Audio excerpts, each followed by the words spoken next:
Kebanyakan perempuan merasa topik yang satu ini masih tabu atau nggak awam buat dibicarakan. Padahal, menjaga misfi alias vagina sama pentingnya dengan menjaga bagian tubuh lainnya.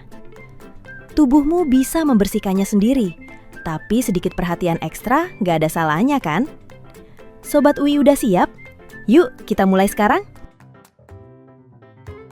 Kebiasaan yang masih sering dilakukan adalah douching atau membersihkan bagian dalam vagina. Douching sebenarnya nggak perlu dilakukan secara rutin Sobat UI, karena vagina itu sendiri punya mekanisme pembersihan alami.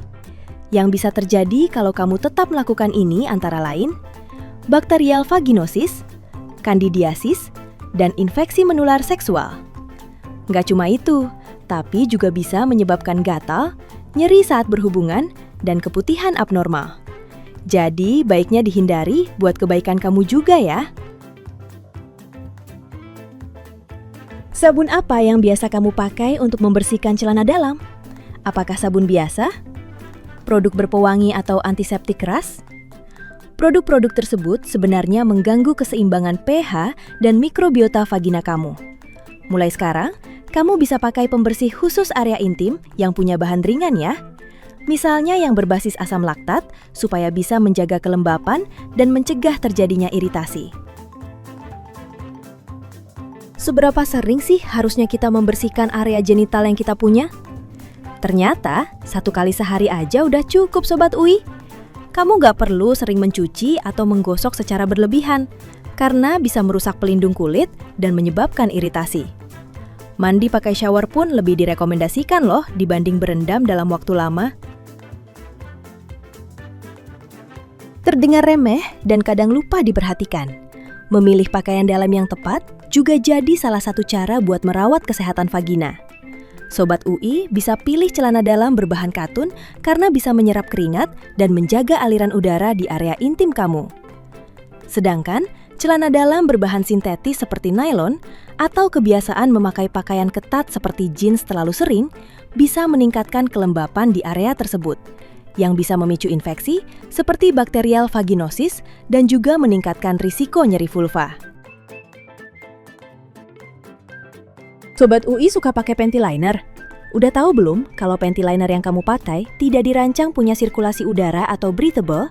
Ini juga bisa meningkatkan risiko kelembapan di vagina kamu.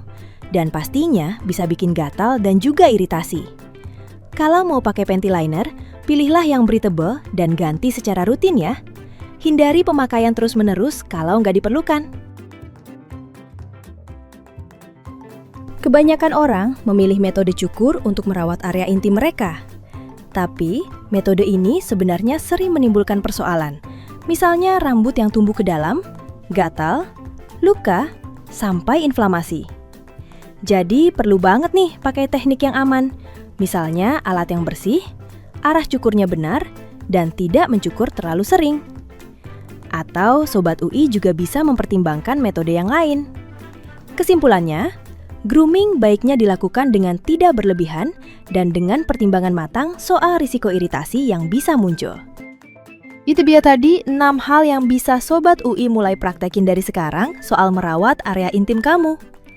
Gak perlu perawatan rumit, tapi cukup dengan kebiasaan yang tepat, sederhana, dan konsisten seperti yang udah kita bahas tadi.